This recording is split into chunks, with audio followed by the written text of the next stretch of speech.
Uma boa noite a todos e que a paz do nosso Senhor Jesus Cristo esteja conosco, hoje e sempre.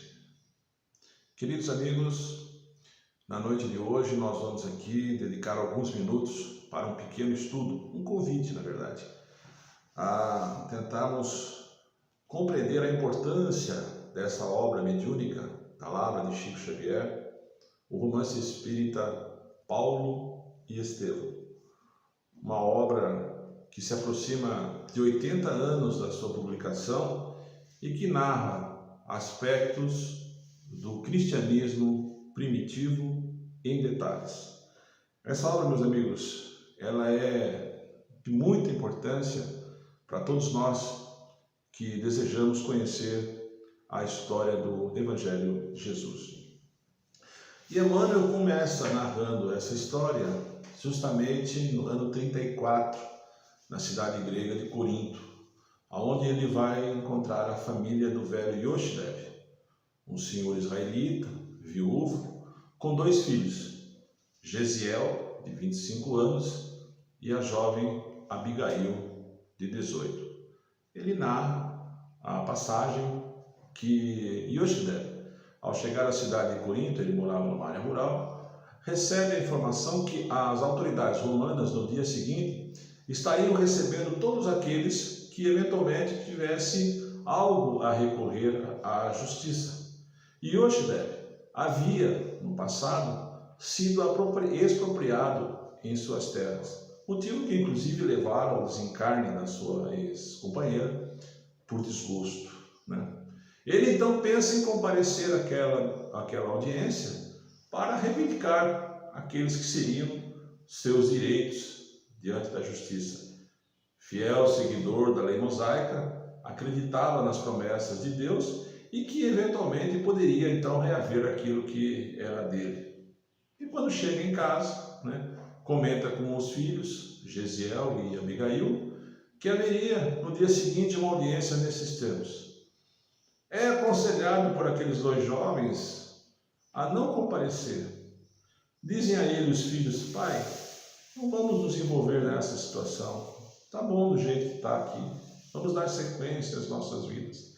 Espíritos de alta evolução moral, aconselham o pai que não ouve as palavras daqueles filhos. E diante das autoridades romanas, da autoridade romana, ele faz a sua justa reivindicação.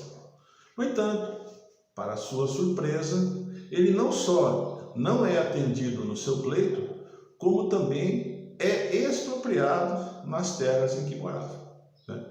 Revoltado com a sentença desfavorável, a caminho de casa, Yoshidev acaba ateando fogo na propriedade vizinha, que era justamente de uma das autoridades que o julgava.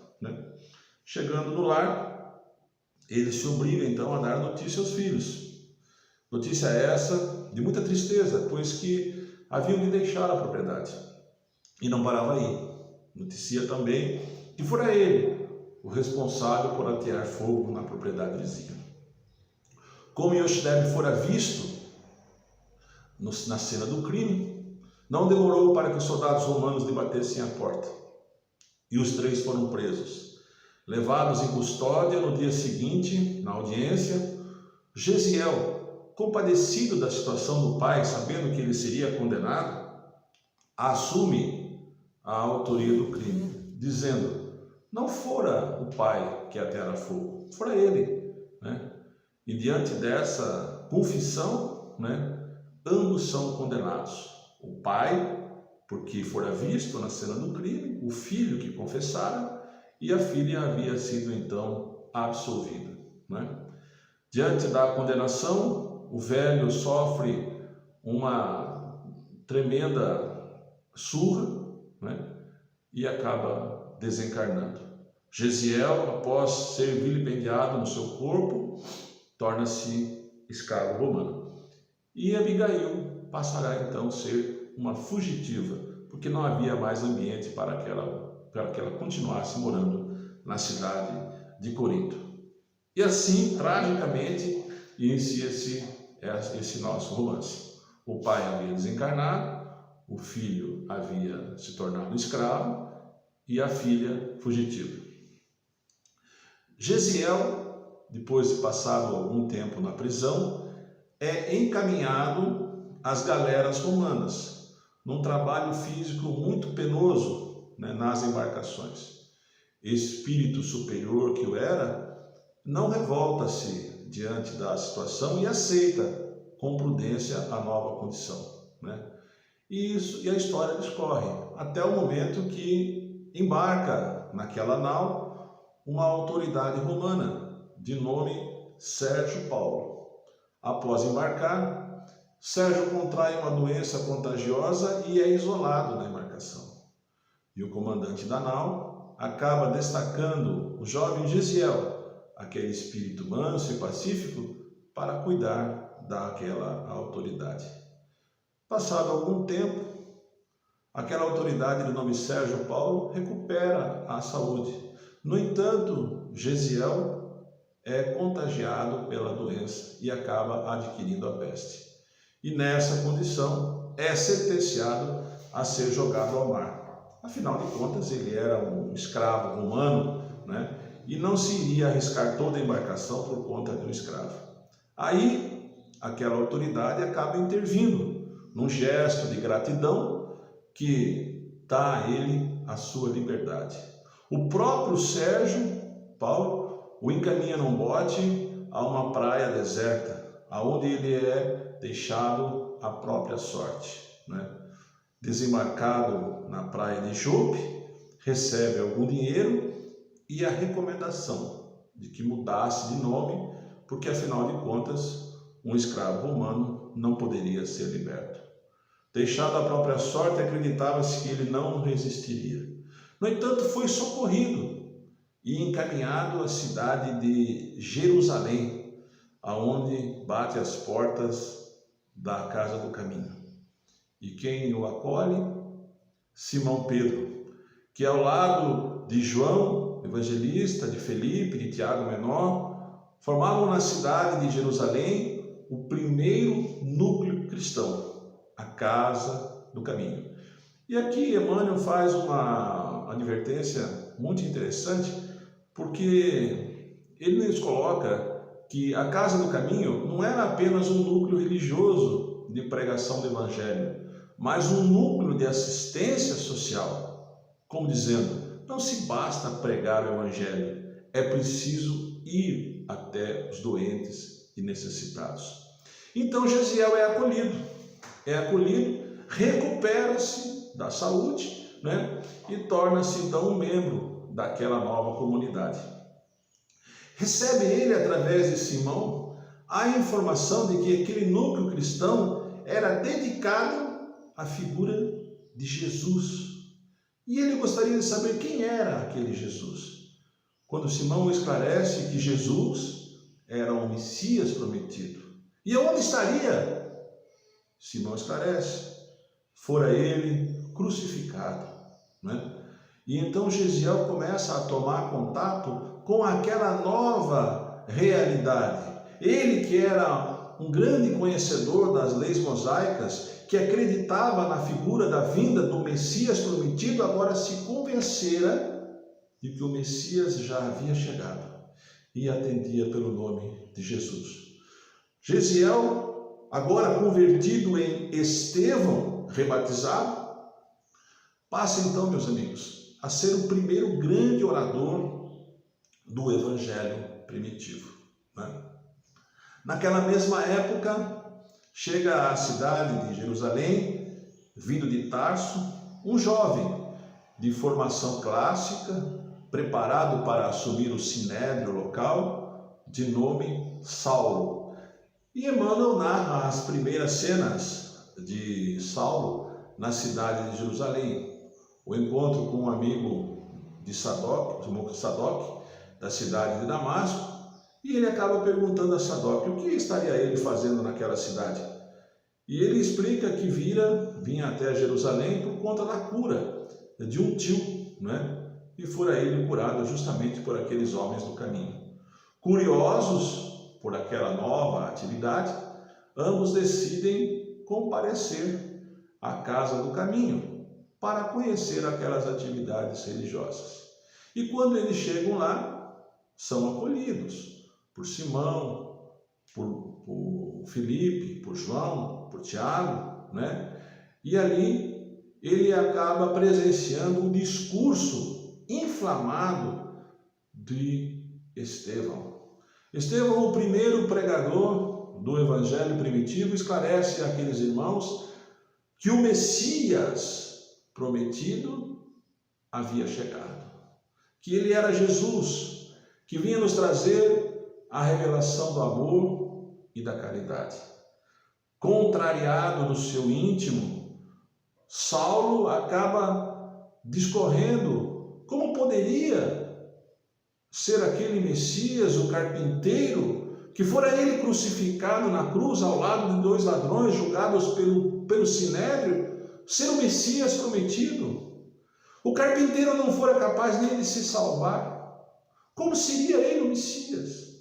Ele não aceitava que Jesus pudesse estar acima de Moisés. E ali há o primeiro embate entre Saulo e Estevão. Atingido no seu orgulho, Saulo resolve convocar aquele jovem para que comparecesse ao Sinédrio, para que eventualmente confirmasse aquelas declarações que seria uma blasfêmia contra as leis mosaicas. Estevão, no entanto, não atende o convite e posteriormente é intimado. E na condição de intimado, comparece ao Sinédrio. Diante daqueles fariseus, ele explica a sua nova realidade, explica que ele era um seguidor de Jesus, que aquele era o Messias que havia chegado, trazendo amor, amparo e consolação a todos.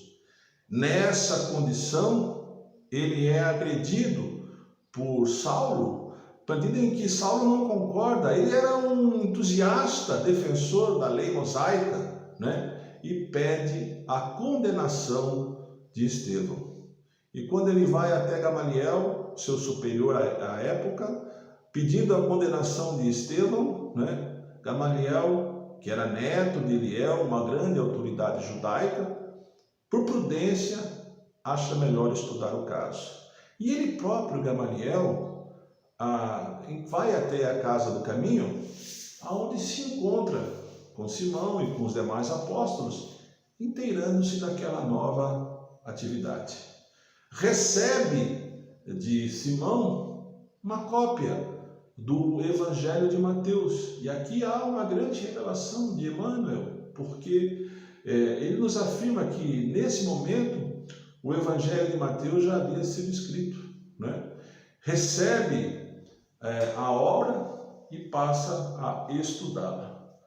No entanto, Saulo, inconformado com aquela situação, passa a exercer uma grande perseguição àqueles cristãos e leva até a prisão os apóstolos de Jesus. Em diligência em que ele próprio comandara, vai até a casa do caminho, prende Simão, prende João e não leva Tiago, porque quando o encontra, ele está ajoelhado lendo a Torá, né? Dessa forma, meus amigos, o evangelho primitivo sofre um grande golpe, né? Os apóstolos estavam presos e foram levados a julgamento. E no julgamento, né, Gesiel, agora conhecido como Estevão, é condenado à morte por apedrejamento. E pela intercessão de Gamaliel, os demais apóstolos são liberados. Aquele momento era um momento de grande exaltação de Saulo, que estava chegando como um grande defensor da lei mosaica. Ele resolve, naquela cerimônia que trataria da morte de Estevão, levar a sua noiva, que residia na estrada de Jope, né? Então ele vai até lá e faz o convite à jovem Abigail, exatamente a irmã de Gesiel, né? Ele não sabia, nem ela, que estava à procura do irmão já há muitos anos, né? E quando ela comparece na cerimônia, já quase morto, Gesiel. E diz a ele: Saulo, é meu irmão Gesiel, né? Interrompe-se naquele momento o apedrejamento, mas Estevão já está praticamente morto. Há tempo ainda de que ele reconheça a irmã Abigail e diz a ela que perdoe aquele homem, que perdoe Saulo, né? Mas Saulo, no seu orgulho, não poderia aceitar que a sua noiva, Abigail, fosse irmã daquele traidor, né? E dessa forma ele resolve, naquele momento, encerrar o seu relacionamento com Abigail.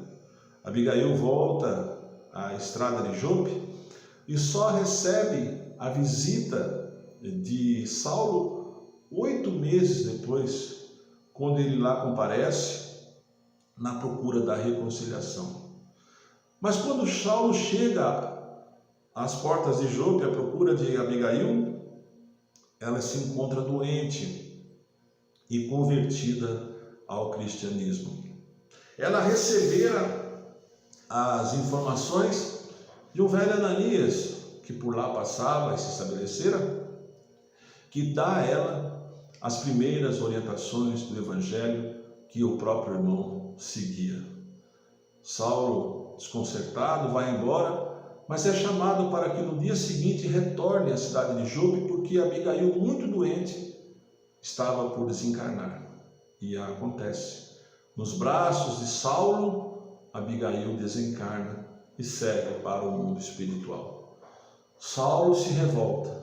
Quem seria aquele Jesus que havia interferido na sua existência? Chegando a Jerusalém, ele pensa em promover uma grande busca na cidade para encontrar então aquele velho Ananias, aonde ele estaria. E tem a informação de que Ananias havia se deslocado para Damasco. Saulo convence o Sinédrio que aqueles cristãos primitivos deveriam ser combatidos não só na cidade de Jerusalém, mas também na circunvizinhança, e recebe a autorização para seguir para a Síria em busca de Ananias. E aí, meus amigos, acontece a grande virada desse homem.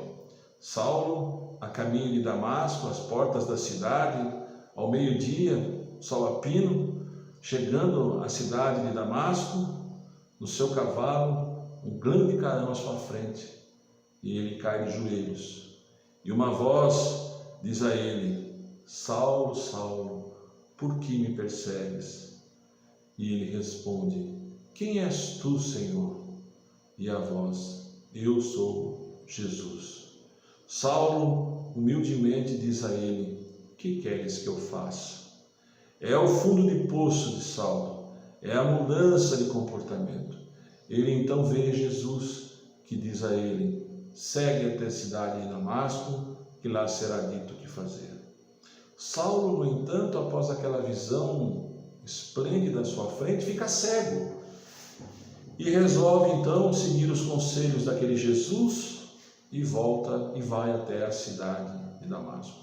Ele era acompanhado naquele momento por 3 pessoas. 2 retornam à cidade de Jerusalém contar a nova condição do doutor da lei, e um deles o acompanha até a cidade de Damasco. E quando ele lá chega, ele procura a casa de Sadoc, aquele velho amigo, e não é recebido, pois ele havia dito, através do seu interlocutor, que estava convertido, cego e precisava de abrigo. Saulo então se instala numa pequena pousada, aonde fica durante 3 dias, aguardando. Afinal de contas, o próprio Jesus havia dito a ele que ele deveria caminhar até Damasco. E após esse período, bate à sua porta justamente o velho Ananias, aquele a quem ele iria perseguir, dizendo a ele: Saulo, vim em nome de Jesus lhe restabelecer a visão. Saulo é curado e recebe de Ananias as primeiras informações daquele evangelho de Jesus. Saulo, agora já convertido, resolve então ir até a sinagoga no sábado seguinte, proclamar a sua mudança. Afinal de contas, ele havia se equivocado. Ele, que era até então o grande perseguidor dos cristãos, passara então agora a conhecer aquele Jesus de bondade e amor. Ele vai à sinagoga procurando reparar o seu erro, dizendo que conta a sua história, dizendo que agora ele havia se convertido. Saulo é praticamente expulso da sinagoga, considerado um traidor, e ele vai então ao encontro do velho Ananias para esclarecer o que havia ocorrido. Afinal de contas, os irmãos de fé não haviam entendido aquela nova realidade. E Ananias diz a ele: Saulo, Jesus levou 30 anos para iniciar a proclamação do seu evangelho, e você em apenas 3 dias já quer transformar o mundo. Decepcionado com aquela atitude, ele resolve ir à cidade de Palmira, às portas do deserto, para se encontrar com Gamaliel, aquele mesmo que fora seu tutor no Sinédrio, agora aposentado e recolhido na cidade de Palmira. E quando ele lá chega, ele coloca a Gamaliel a sua nova condição de homem do caminho. Gamaliel, também já convertido ao cristianismo, mostra a ele o evangelho de Mateus, que havia recebido de Simão Pedro, e o entrega para que ele possa estudar. E então Saulo fica numa situação e coloca a Gamaliel: o que vou fazer até agora? Daqui para adiante, eu era juiz de direito, era o senhor da lei, agora não posso nem frequentar mais a sinagoga. Então Gamaliel diz a ele: mas tu não tivestes uma profissão, não tivestes uma atividade, não conhecestes nenhum ofício? E ele se recorda então de ter recebido do pai a formação de tecelão. E aí, a partir daquele momento, ele é empregado junto ao irmão de Gamaliel e passa a ser um tecelão. Ele que fora juiz de direito, uma autoridade, agora convertido ao cristianismo, um humilde tecelão. E nessa condição, ele vai até o meio do deserto, ao lado de 2 companheiros, Aquila e Prisca, sua esposa, aonde Saulo fica 3 anos no deserto, trabalhando e refletindo sobre a sua nova realidade, aproveitando também os momentos para estudar, que após esse período, ele resolve então voltar à cidade de Damasco, na mesma sinagoga que ele havia proclamado o seu evangelho pela primeira vez. Ele retorna, agora mais experiente, de pele queimada pelo deserto. Ele vai pregar então o evangelho àqueles irmãos, e mais uma vez Saulo é escorraçado diante daqueles irmãos, e é dito a ele ordem de prisão. Mas como os judeus não encontraram naquele momento, por surpresa da chegada dele, a ordem propriamente dita, ele acaba indo embora. E naquela mesma noite, aconselhado por Ananias, ele retorna para Jerusalém, passando as muralhas dentro de uma cesta de vinho. E meus amigos, quando Saulo chega à cidade de Jerusalém, ele vai justamente bater as portas da casa de caminho. E quando ele chega, o interlocutor pergunta quem seria, e ele diz: diga a Simão que Saulo de Tarso procura em nome de Jesus. Os apóstolos ficam absolutamente perplexos, porque Saulo fora ele que iniciara o processo de perseguição dos cristãos. Teria ele realmente se reformado ou seria uma cilada? Então reúnem-se, e Simão, lembrando das ideias e promessas de Jesus de acolher a todos, acaba enviando Barnabé, que havia depois de se transformado num grande companheiro de Saulo, para então interrogá-lo e saber da sua nova condição. E Saulo então detalha a sua situação para Barnabé, colocando para ele sua nova condição, colocando para ele aquilo que havia acontecido na estrada de Damasco e toda a sua modificação. E nessa condição, Saulo é acolhido de perseguidor e perseguido, ele passa a ser um acolhido na casa do caminho. E ele faz uma solicitação muito interessante, muito curiosa. A Simão gostaria de permanecer lá no leito que era de Estevão, né? E aí, meus amigos, Saulo é aconselhado pelo próprio Simão que partisse de Jerusalém, porque afinal de contas havia contra ele um mandato de prisão. E ele pensa, para onde iria? Não teria ele mais um lar? Para onde ele poderia ir? Pensa então a retornar a Tarso, a casa de seus pais. Ele já tomara conhecimento que a sua mãe havia desencarnado por desgosto diante da sua conversão. E quando chega a Tarso e encontra seu pai, que não o aceita naquela nova condição de convertido. O pai diz a ele, Saulo, eu lhe preparei para ser um senhor da lei e hoje você segue o carpinteiro, né? E não é acolhido pelo seu pai. Sim, ele agora seguia Jesus, resolve ir embora, né? Quando então o pai manda a ele, através de alguns emissários, um pouco de dinheiro. Ele pensa em não aceitar, afinal de contas ele era um homem orgulhoso, mas diante da sua situação ele aceita. E com aquele dinheiro ele compra um tiar para que ele pudesse trabalhar e sobreviver. E nessa condição, meus amigos, ele permanece na cidade de Tarso por 3 anos, trabalhando humildemente e anonimamente como um tecelão. Ele que fora um senhor da lei, agora se coloca na humilde condição de um tecelão.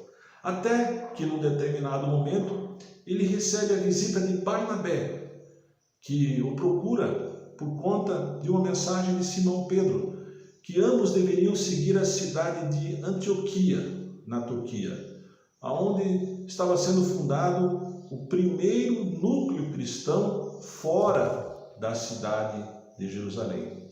E em Antioquia estabelece-se então esse núcleo cristão de alta elevação moral. Emmanuel explica que a igreja de Antioquia ela tinha grandes recursos, né? Através da pureza daqueles homens que ali se encontravam, né? Que haviam inclusive fenômenos de voz direta, né? Diante da nova realidade que ali se existia. É lá em Antioquia que ele conhece Lucas, um médico grego, que aconselha aqueles irmãos para que adotem o nome de cristãos, porque até então eles eram conhecidos como homens do caminho. E em Antioquia se estabelece então o primeiro núcleo cristão fora da cidade de Jerusalém. Recebe ele o convite para seguir a Jerusalém, ao lado de Barnabé. E quando eles chegam à cidade de Jerusalém, a casa do caminho, eles percebem que a casa do caminho estava um tanto quanto modificada, vista que aspectos do judaísmo haviam se infiltrado na religião nascente, né? A circuncisão, a proibição de comidas impuras, pois Saulo era crente do evangelho primitivo puro, sem nenhum dogma, sem nenhuma manifestação, né? E ali então há um pequeno combate entre Saulo e os apóstolos de Jesus, em especial a figura de Tiago menor, que tinha muita ligação com o judaísmo. E Saulo então passa a refletir que se as coisas caminhassem como estão, em 50 anos o evangelho iria estar totalmente modificado, e resolve ele então, como o próprio Cristo havia advertido, pregar o evangelho do Oriente ao Ocidente. E lá, Saulo, ao lado de Barnabé, organiza então a sua primeira viagem apostólica. Saulo e Barnabé, juntamente de João Marcos, que era sobrinho de Barnabé, que nada mais era, ninguém mais que o apóstolo Marcos. E Saulo então começa as suas viagens pregando o evangelho, trabalhando durante o dia e pregando aos finais de semana. levando do Oriente ao Ocidente a nova luz do cristianismo. E essas viagens se iniciam pela ilha de Chipre, aonde eles vão até uma cidade chamada Neopafos. Lá eles encontram uma autoridade que estava doente e que havia recebido a informação de aqueles homens ali estavam se estabelecendo, praticando a cura. E Saulo, então, juntamente com Barnabé, é intimado a comparecer diante da autoridade. E quando lá chegam, eles percebem que aquela autoridade nada mais era do que Sérgio Paulo, aquele mesmo que havia sido acolhido por Gesiel. E Saulo diz a ele: o médico a quem eu sigo já lhe curou e pode curar novamente.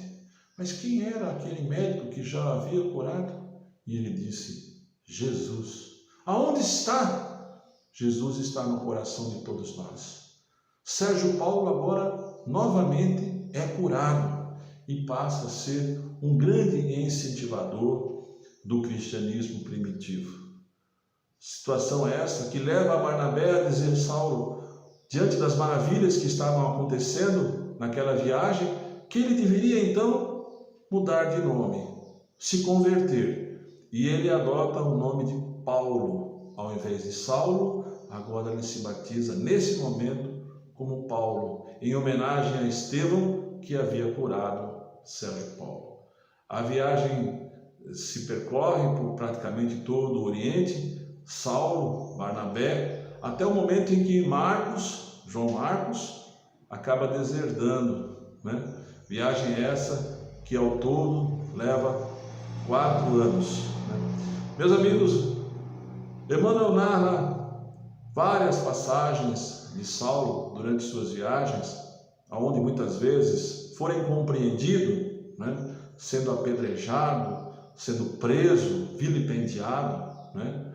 Mas ele não desiste da pregação do Evangelho de Jesus. Retornando depois desse período à cidade de Antioquia, ele percebe mais uma vez a cidade modificada, a igreja modificada. Aspectos do judaísmo estavam se infiltrando também na igreja de Antioquia, que já não era mais a mesma que ele havia deixado. Ele resolve então convidar Simão para que Simão fosse até Antioquia. Simão atende o convite e quando lá chega, Saulo coloca a sua posição firme e segura de que o evangelho era algo puro, primitivo, como havia sido programado por Jesus.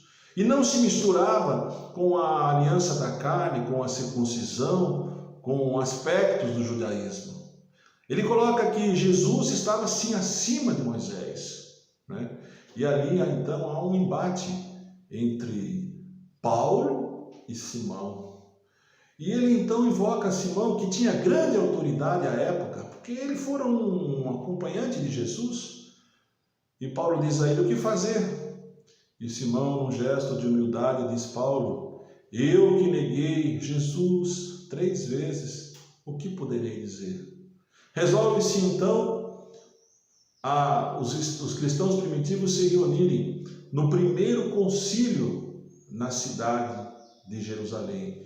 E Emmanuel, nessa obra, meus amigos, dá todos esses detalhes, como essas reuniões aconteciam, com a presença dos apóstolos e dos novos convertidos. E quando chega lá, Saulo não é acolhido nem mesmo na casa do caminho, é obrigado a ficar na casa da irmã de Barnabé, né? Maria Marcos, né?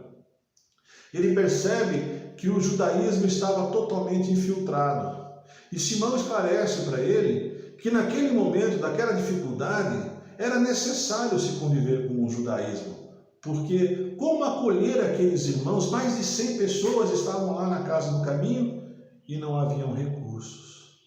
Nessa ocasião, então, há um grande embate da igreja primitiva entre aqueles que adotavam a doutrina de Paulo, né? E aqueles que estavam mais propensos a aceitar aspectos do judaísmo, né? Saulo, teoricamente, sai vencedor daquele embate e passa então a realizar uma segunda viagem.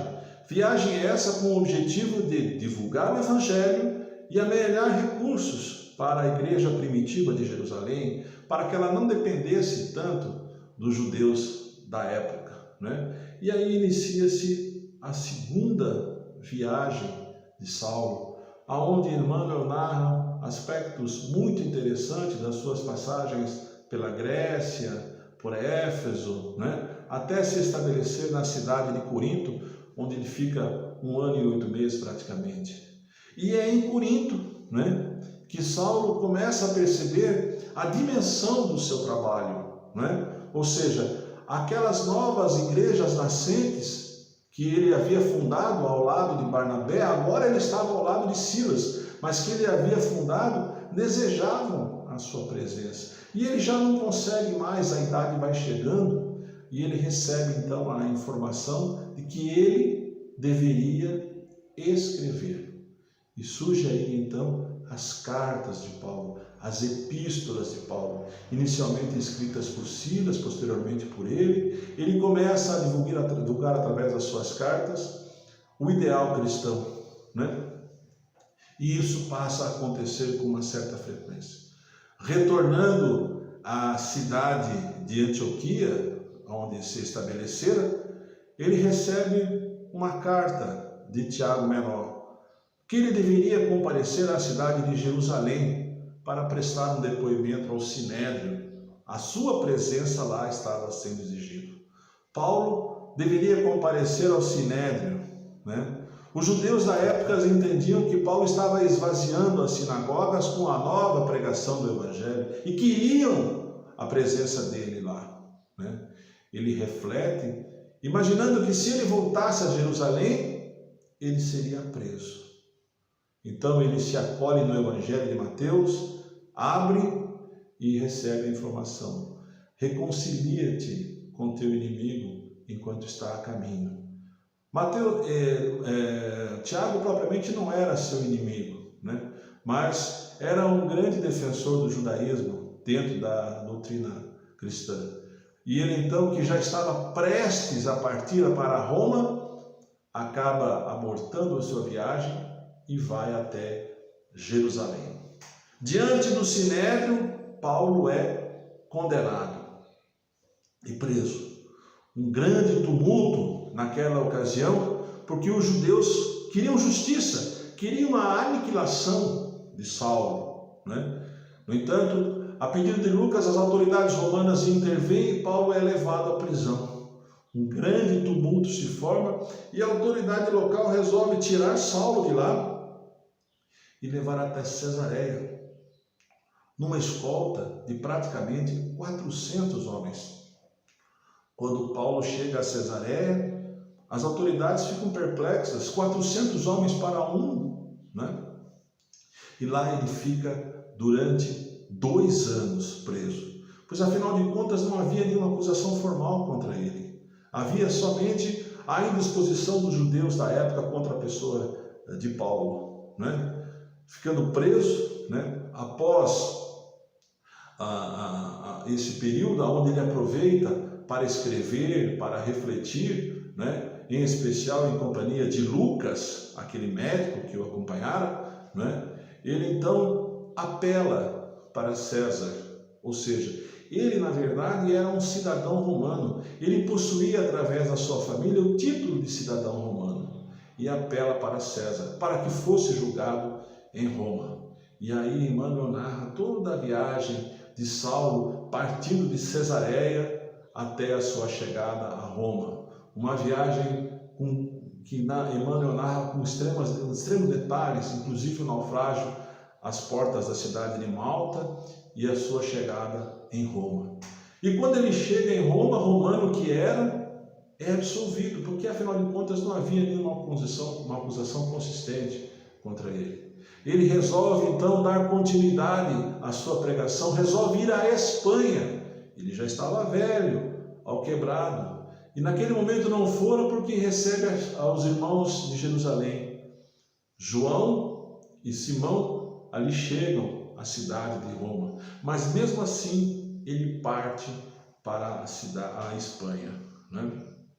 Até o momento que é chamado de volta diante da prisão de João, ele volta para que intercedesse para a soltura. Sabia da importância de João para o Evangelho e da sua missão que ainda estava por se realizar, né?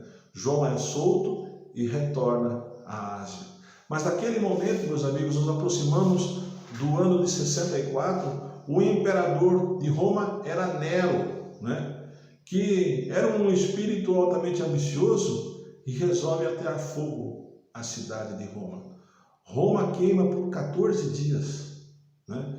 E eles acabam atribuindo aquele incêndio criminoso que iniciava-se no grande circo, né, à responsabilidade dos cristãos. Nesse momento a perseguição torna-se implacável. Paulo é preso, apela para o próprio Nero, né, mas ele é condenado à morte. E ali, em Roma, meus amigos, termina o martírio desse grande pregador do Evangelho. Paulo é decapitado, né? Chega ao mundo espiritual vitorioso, no entanto, ainda sem recobrar a visão. E o primeiro espírito que o encontra é o de Ananias, que diz a ele: Saulo, enquanto encarnado, lhe restabeleci os olhos da carne. Agora tu tens os olhos do Espírito, né? Reencontra Gamaliel, mas seu desejo era de encontrar Abigail propriamente e Estevão. Estevão o havia acompanhado durante 30 anos na sua missão, como um anjo da guarda o fosse, né? E ele então tem a oportunidade de encontrar não só Abigail, como Estevão e Jesus, que o acolhe, dizendo a ele: Saulo, meu pai assim quer que verdugos e vítimas se harmonizem. E Paulo então passa ao mundo espiritual. Meus amigos, essa evidente é uma breve narrativa dessa obra que tem quase 500 páginas e fica aqui realmente o convite para que nós possamos estudá-la. Mas o grande ensinamento dessa obra é a transformação desse homem, de Saulo em Paulo, né?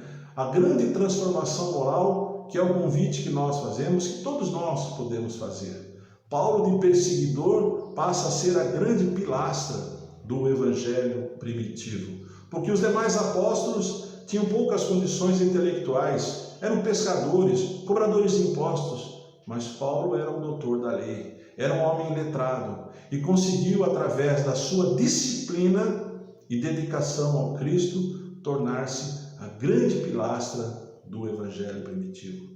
É fato que, lendo a obra, nós vamos perceber que a história de Paulo foi algo de muito sacrifício, né? Afinal de contas, ele tinha uma vida abastada e abdicou de tudo para seguir aquele Jesus que havia aparecido a ele às portas da cidade de Damasco. Mas ele nunca foi desamparado. Recebeu a intuição dos espíritos amigos, em especial de Gesiel, durante 30 anos, como eu disse. Mas também esteve junto dele a noiva Abigail no mundo espiritual. E numa determinada passagem do livro, em que Saulo passa por momentos difíceis, Abigail vai até ele e diz: Saulo, ama, trabalha, espera e perdoa. Eis o grande roteiro, meus amigos, narrado por Emmanuel nessa história extraordinária do Evangelho primitivo. Fica aqui mais uma vez o convite para aqueles que não leram, que possam ler essa obra extraordinária, um dos 5 romances de Emmanuel, e aqueles que já leram possam relê-la, porque está nos nossos corações, através dessa obra, o próprio Evangelho de Jesus, narrado em Atos dos Apóstolos. Queridos amigos, obrigado pela oportunidade, com uma grande satisfação que estou aqui e que nós possamos retornar em breve. Que assim seja. Muito obrigado.